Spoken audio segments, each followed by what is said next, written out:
श्री गणेशाय नमः। सीताराम सीताराम सीताराम। ओम हन हनुमते नमः। ओम हन हनुमते नमः। सियावर रामचंद्र की जय। सियावर रामचंद्र की जय। सियावर रामचंद्र की जय। पवन सुत हनुमान की जय। राम के दूत हनुमान की जय। भक्तगणों, आज हनुमान जन्मोत्सव पर हम प्रभु हनुमान की कथा सुनेंगे। कथा आरंभ करने से पूर्व आप सभी भक्तगण श्री राम के नारे लिखकर श्री राम के दरबार में दर्ज कराएं। भक्तगणों, इस पावन कथा को पूर्ण सुनिएगा। जो भी इस पावन कथा को बीच में ही त्यागता है, उसे उतना फल नहीं मिलता। तो आइए हम भगवान की इस पावन कथा का आनंद लेते हैं।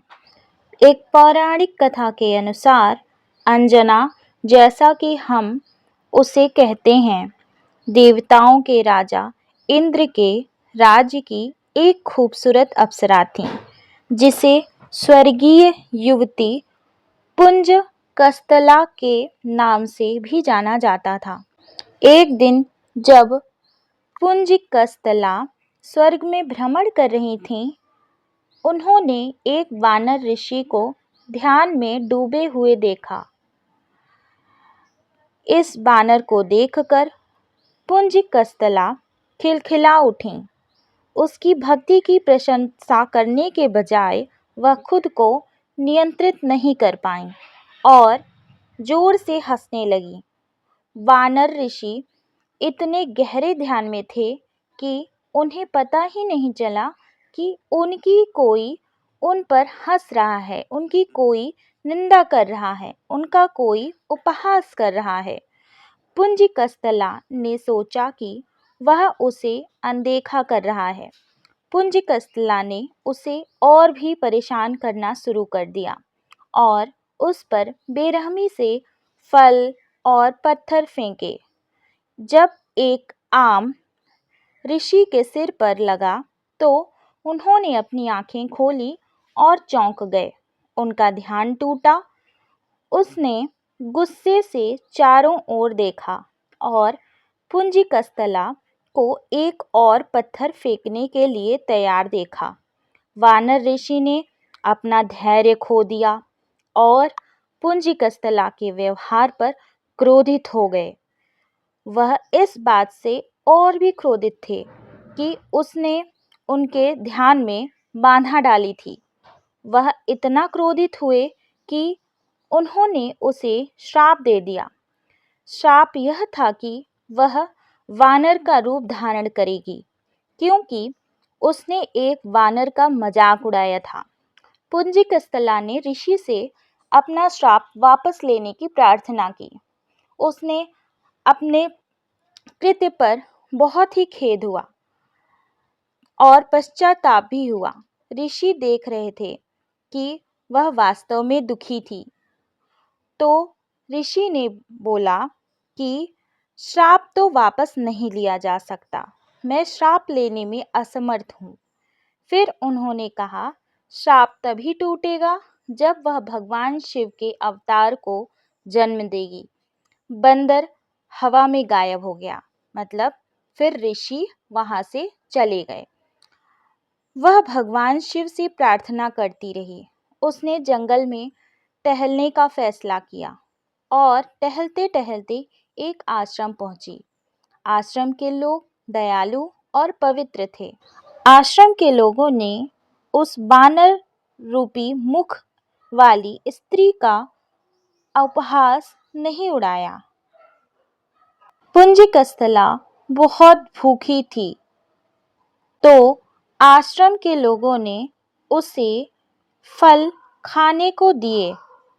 पुंज कस्तला को श्राप के बारे में अपनी कहानी बताने में बहुत शर्म आ रही थी और वह पहले कौन थी, क्या थी, उसने ये सब पीछे छोड़कर अपना नया पहचान आश्रम वालों को बताया। उसने बोला कि मेरा नाम अंजना है।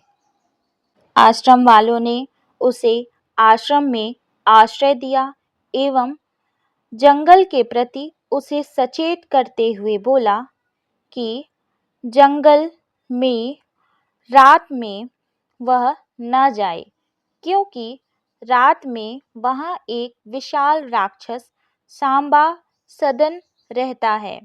सांबा सदन बहुत ही भयानक राक्षस है। वह अक्सर लोगों को आतंकित करता है और हमला करता है। लेकिन अंजना बहुत ही बहादुर महिला थी। वह पुजारियों से कहने लगी कि वह उसकी सहायता करेगी। तत्पश्चात अंजना ने जमीन पर एक छोटा सा शिवलिंग बनाया और भगवान शिव और देवी पार्वती से प्रार्थना करने लगी। उसने इस अच्छे और दयालु लोगों की मदद करने और उन्हें राक्षस से बचाने की प्रार्थना करने लगी। उन्होंने शक्ति और वीरता के लिए प्रार्थना की। अंजना ने अचानक अपने कानों में ये शब्द गूंजते सुना, सांबा सादम को केवल उसके खून से ही हराया जा सकता है। मेरे बच्चे, तुम विजयी हो। अंजना को पता था कि उसकी प्रार्थनाओं का उत्तर दिया गया था और वह आशा से भर गई, जो उसे जीत की ओर ले जाएगी। वह युद्ध के लिए तैयार हो गई। जब वह हथियार उठा रही थी तो उसने देखा कि उसके पास एक और आदमी खड़ा है। वह उसका चेहरा नहीं देख सकी। वह आदमी एक योद्धा की तरह दिखता था और बहुत अच्छे शरीर वाला था। अंजना ने सोचा कि पुजारी ने राक्षस से लड़ने में मदद करने के लिए इस योद्धा को या राजा को बुलाया है।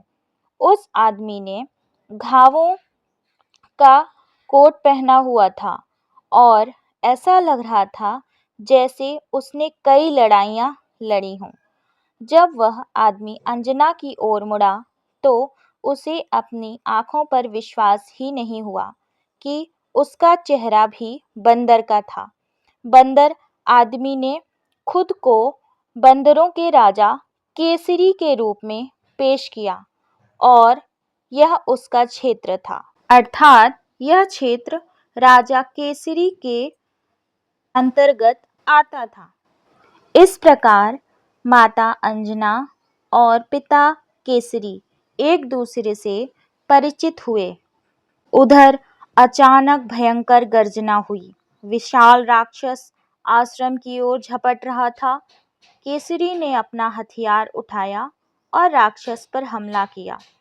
उन दोनों ने आश्रम के कुछ लोगों और एक छोटी सी वानर सेना के साथ मिलकर राक्षस से युद्ध किया। केसरी अपने कौशल से भी राक्षस को नहीं हरा सके। राक्षस बहुत तेजी से आगे बढ़ रहा और उसने अपना रूप बदल लिया। अंततः केसरी ने राक्षस को चोट पहुंचाई। उसका खून पृथ्वी पर बह गया। अंजना ने दौड़ लगाई और तीरों को राक्षस के खून में डुबा दिया। उसने तेजी से राक्षस पर तीर चलाए। जैसे ही प्रत्येक बाण उसे बींधता, राक्षस जोर जोर चिल्लाने लगा। केसरी ने देखा कि अंजना ने क्या किया था और उन्होंने अपने हथियार राक्षसों के खून में डुबो दिए और लड़ना जारी रखा। जैसे ही रक्त में डूबा प्रत्येक हथियार दानों पर लगा, वह पिघलने लगा। उसकी गगनभेदी चीख जंगल में गूंज उठी।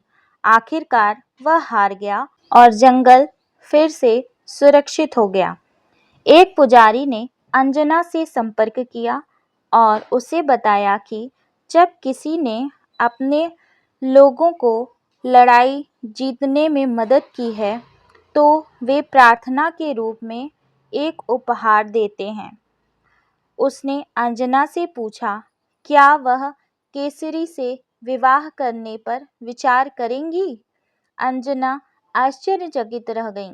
वह जानती थीं कि वह एक बहादुर और बेहद बुद्धिमान व्यक्ति था। अंजना तैयार थीं। अगर उसने सोचा कि केसरी तैयार होंगे या नहीं। पुजारी ने कहा, अंजना को बताया कि केसरी पहले से ही अंजना से विवाह करने के इच्छुक थे। एक विशेष और शुभ दिन चुना गया और केसरी और अंजना का विवाह संपन्न हुआ। एक बार अंजना ने शुचि स्नान करके सुंदर वस्त्राभूषण धारण किए। उस समय पवन देव ने उनके कर्णरंध्र में प्रवेश कर आते समय आश्वासन दिया कि तेरे यहाँ सूर्य, अग्नि एवं सुवर्ण के समान तेजस्वी वेदांतों का मर्मज्ञ महान महाबली पुत्र का जन्म होगा।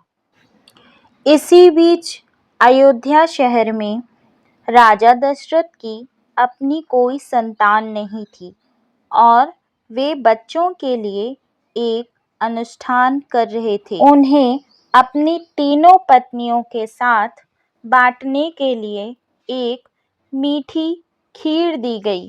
राजा दशरथ ने खीर कौशल्या और कैकेयी को दी। हालांकि जैसे ही राजा ने रानी सुमित्रा को खीर देने ही वाली थी, तभी एक पक्षी खीर छीनकर उड़ गया। कौशल्या और कैकेयी दोनों ने तुरंत अपनी अपनी खीर का एक एक हिस्सा रानी सुमित्रा को दिया। इसलिए उन्हें जुड़वां बच्चे हुए। लक्ष्मण और शत्रुघ्न को जन्म दिया। रानी कौशल्या ने रामायण के नायक राम, प्रभु श्री राम और रानी कैकेयी ने भरत को जन्म दिया। जिस पक्षी ने खीर चुराई थी वह वास्तव में सुवर्चला नाम की अप्सरा थी।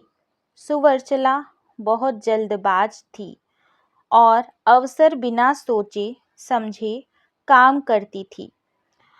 उसे अपने पिछले गलत कार्यों के कारण भगवान ब्रह्मा द्वारा पक्षी का रूप लेने का श्राप दिया गया था। हालांकि भगवान ब्रह्मा ने श्राप को बदल दिया और कहा कि सुवर्चला को उसके श्राप से तभी मुक्ति मिलेगी जब वह भगवान अग्नि द्वारा राजा दशरथ को दी गई खीर को छुएगी। सुवर्चला ने श्राप हटाने का मौका देखा और रानी सुमित्रा से खीर छीन ली। तुरंत ही उसने रूप बदल लिया और अप्सरा बन गई। खीर वायुदेव की ओर गिरी। भगवान शिव के आदेश का पालन करते हुए वायुदेव ने खीर को सीधे जंगलों की ओर उड़ा दिया, जहां अंजना और केसरी रह रहे थे। अंजना और केसरी ने अभी सुबह की प्रार्थना पूरी ही की थी कि अंजना ने खीर देखी। अंजना और केसरी आश्चर्यचकित हो गए जब उन्होंने एक दिव्य आवाज सुनी, यह प्रसाद ले लो अंजना, इसमें पवन देवता की शक्ति है, क्योंकि उन्होंने ही इसे उड़ाया था और इसके अंदर भगवान शिव का सार है। आपके पास एक स्वस्थ बहादुर लड़का होगा जो भगवान शिव का अवतार होगा। खीर लीजिए। अंजना ने रामायण के सबसे शक्तिशाली नायकों में से एक हनुमान को जन्म दिया। हमारे प्रिय वानर देवता। अंजना अपने श्राप से मुक्त हो गई क्योंकि उन्होंने शिव के अवतार को जन्म दिया था। हनुमान जी का नाम अंजनेय अर्थात अंजना का पुत्र था। उन्हें पवन पुत्र भी कहा जाता है। उन्हें ऐसा इसलिए कहा जाता है क्योंकि उनमें पवन देवता का भी सार था। उनके कई नाम हैं। एक अन्य पौराणिक कथा अनुसार कार्तिक कृष्ण चतुर्दशी की महानिशा में अंजना के उदर से हनुमान जी उत्पन्न हुए। 2 प्रहर बाद सूर्योदय होते ही हनुमान जी को भूख लगी। हनुमान जी की माता अंजना फल लाने चली गईं। इधर लाल वर्ण के सूर्य को फल मानकर हनुमान जी उसको लेने के लिए आकाश में उछल गए। उस दिन अमावस्या होने से सूर्य को ग्रसने के लिए राहु आया था, किंतु हनुमान जी को दूसरा राहु मानकर वह भाग गया। तब इंद्र ने हनुमान जी पर वज्र प्रहार किया। उससे इनकी ठोड़ी टेढ़ी हो गई, जिससे इनका नाम हनुमान पड़ा। इंद्रदेव की इस धृष्टता का दंड देने के लिए पवन देव ने प्राणी मात्र का वायु संचार रोक दिया। तब ब्रह्मादि सभी देवों ने हनुमान को वर दिया। ब्रह्मा जी ने अमितायु का, इंद्र ने वज्र से हत न होने का, सूर्य ने अपने शतांश तेज से युक्त और संपूर्ण शास्त्रों के विशेषज्ञ होने का, वरुण ने पाश और जल से अभय रहने का, यम ने यमदंड से अवध्य और पाश से नाश न होने का, कुबेर ने शत्रु मर्दिनी गदा से निःशंक रहने का, शंकर ने प्रमत्त और अजेय योद्धाओं से जय प्राप्त करने का, और विश्वकर्मा ने मय के बनाए हुए सभी प्रकार के दुर्बोध्य और असह्य अस्त्र शस्त्र तथा यंत्रादि से कुछ भी क्षति न होने का वर दिया। इस प्रकार के वरों के प्रभाव से आगे जाकर हनुमान जी ने अमित पराक्रम के जो काम किए, वे सब हनुमान जी के भक्तों में प्रसिद्ध हैं। इसी प्रकार हनुमान जी के अनेकों कार्य सुंदरकांड एवं अन्य पुराणों में लिखित है। हनुमान जी की उपासना करने से व्यक्ति को अपने कष्टों से मुक्ति मिलती है। साथ ही हनुमान जी की उपासना करने से मनुष्य में आत्मविश्वास बढ़ता है, क्योंकि हनुमान जी को 10 दिशाओं में रक्षा करता बताया गया है। कहते हैं जो मनुष्य हनुमान जी की उपासना करता है, संसारिक सुखों की प्राप्ति होती है। इसी के साथ यह कथा समाप्त होती है। जय श्री राम, जय श्री राम, जय श्री राम। पवन सुत हनुमान की जय हो, पवन सुत हनुमान की जय हो।